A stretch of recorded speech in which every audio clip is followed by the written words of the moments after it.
And it's Luka and Zion last night. The future of the NBA and overtime thriller. What was your number one takeaway? When I look at Luka, I see a young James Harden, right? A guy that can score in a variety of ways, kind of moves in slow motion, gets everyone involved. And with Zion, I see a ton of room for improvement, which is scary, right? His defense, his rebounding, so many different things can improve, and he's still already a dominant player. We'll have a lot of conversation about them on Get Up, which starts in just a few minutes. Another thing, I'm getting a lot of people asking me on Twitter. Steph Curry is going to come back tonight. The Warriors season is obviously over. People are asking, why bother bringing him back? Well, because he's a basketball player, and that's what you should do. There are still season ticket holders. You want to go out there and play, and make no mistake, they were losing at a pretty significant rate when he was playing. So I don't think that that's going to change too much, but if he wants to get out there, play 20, 25 minutes a night, he should still do that, not only for himself, because he wants to be chasing things, whether it's all-time records or whatever, but he still wants to get out there and put out a good performance. I agree with you. Candidly, as a fan, I'm annoyed by the question. Yeah. And it's something we will talk about a little more. Get Up is coming your way in just a few minutes. Let me show you a little more. The NBA going head-to-head last night for the first time. Zion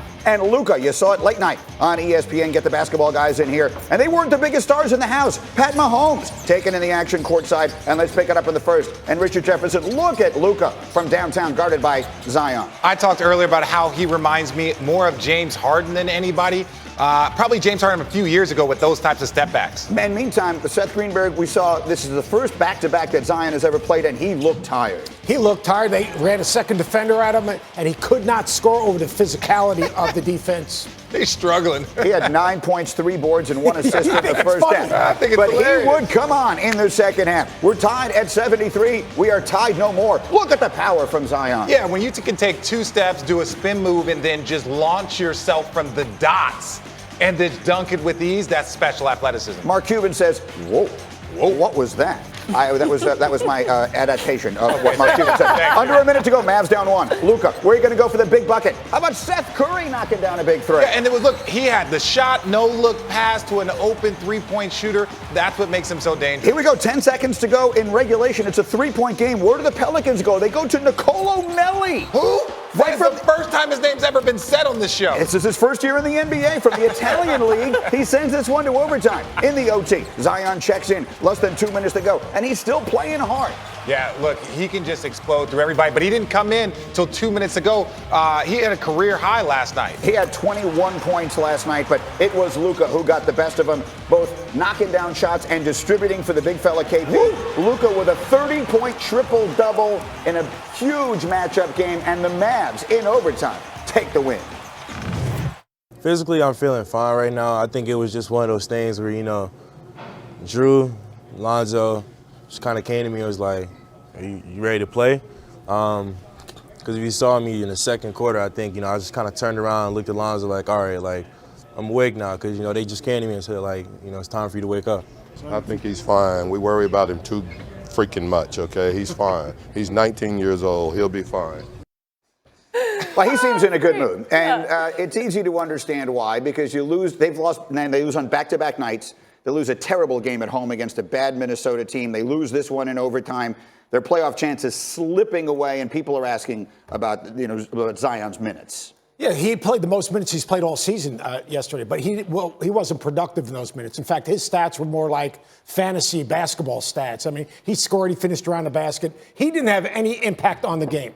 And he didn't have any impact on the game because he didn't bring energy to the game. I mean, Zion Williamson is an undersized player that has to use his quickness, his athleticism against bigger players. He couldn't finish over the physicality of this Dallas team, and he just didn't seem like he had that pop to his game. A Thursday morning, Nicole Briscoe, Randy Scott alongside. Hey, it's been a while. Hi, it's nice to meet you. What are we allowed to do? We can't handshake. Can't shake I don't hands, think we can fist bump either. One of these. Hi, there we good go. to see ya. We'll show respect for the germs and our elders when we talk Tom Brady. Youth is served for the Israel Adesanya ahead of UFC 248. And hey, speaking of you. You're trying to make me feel old because when you combine Luka and Zion, you get just a teeny tiny bit older than me. Teeny tiny bit. First game of back-to-backs in Zion's career on the road in Dallas, taking on Luka. Who was there to see it? Patrick Mahomes. You know him from his time on the football field. Mavs coach Rick Carlisle here to talk about Zion. Watching him is it's like a breathtaking experience, so you got to have the kitchen sink ready to throw at him. such a way with words. A breathtaking experience. Mavs made Zion play defense early. Watch Luka step back three. That was over Zion. And Zion was struggling early. A little bit of a miss on the inside, and then he's going to get blocked. Keep this in mind. The Mavs set a franchise record with 11 blocks in the first half, 3 of them on Zion, who said, I think my game is progressing, but I'm still just getting my legs under me. He did play 33 minutes Tuesday night against the Timberwolves. He would play 35 minutes in this one. So then in the first half, you have Zion with 9 points, 3 rebounds, and 1 assist. It's not bad until you compare him to Luka. And Luka had 13 points, 5 rebounds, and 4 assists.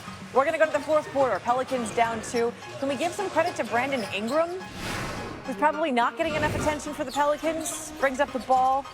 3, got it. That's how the Pelicans took a 1-point lead.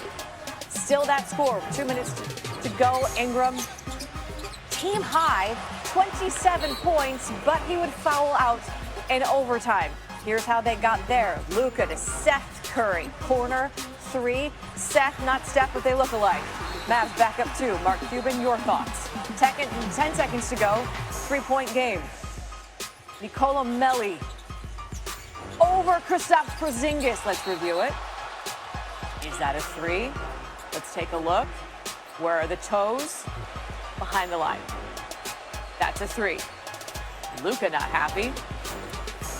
Pelicans tied at 112, and that is how this game went to overtime.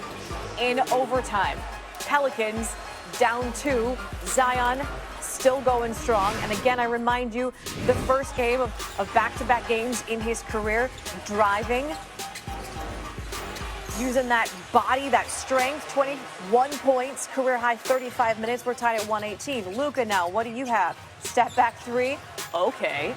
30 points for Luka, 9 clutch time points, tied for the second most in his career. At that point, the Mavs led 121-118. 2 minutes to go. Mavs up 2. Luka beating Porzingis. I see ya. Luka had 10 assists. He accounted for 53 of 90 points while on the court. And oh, by the way, Porzingis, 34 cool points and 12 boards. Minute to go.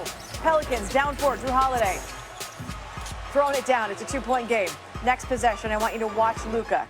Luka kicks it out to the corner. Maxi Kleber misses. Yes, exactly. Oh.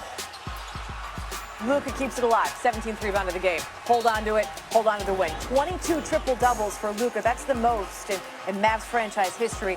127-123, the final. Remember, this is the new Luka era, by the way. The after 21 era. Because he's now 21 and a whole 5 days old. And the youngest player in NBA history with 30 points, 15 rebounds, and 10 assists in a game. Yes, because we're still doing that. And the only Mavericks player to ever do that in a game. But he does also have a boo-boo. What did you get extra? My thumb again. How's it feel? Are you guys close to it? It hurts, but you know, you gotta get through it. You're probably gonna get hit every game, you know, almost every game. So just gonna fight through it. Is it too soon to know the X-ray results? I don't know yet. I don't know yet. I know that this is Chanae, and I know that she's here to join us this morning. Look, Dallas is now 7th. They're only a 7th seed, but they're only 2.5 behind Houston in 4th. What's the ceiling for this Mavs team when they get to the postseason? This is the Dallas Mavericks team we've been waiting for. I think it's going to be hard for them to crack top 4 in the West, but as an underdog, you don't want to see this type of team in the playoffs. Last night, they brought it all together, if you think about it. Great games from both Luka Doncic and Kristaps Porzingis. This was the first time they both scored 30 in the same game as teammates. Crazy. But more importantly, with the game on the line, the Dallas duo showed out. They combined to score or assist on 20 of the team's 25 points in clutch time. They did it in a variety of ways, as you see right there. Luka had his step-back dagger. Kristaps Porzingis finished at the rim, as you saw on the pick and roll. Plus, their home court is cooking. I think everyone around the league was watching that game going, uh-oh, they're figuring it out. You're talking about a team with playoff aspirations on the other bench as well, and the New Orleans Pelicans. If they're going to get there, Zion has to play, right? It stands to reason. You said it goes for a career-high 35 minutes, so both the player and the coach talking about conditioning because it was his first career back-to-back. This is postgame. Physically, I'm feeling fine right now. I think it was just one of those things where, you know, Drew, Lonzo just kind of came to me and was like, you ready to play? Because if you saw me in the second quarter, I think, I just kind of turned around and looked at Lonzo like, all right, like, I'm awake now because, they just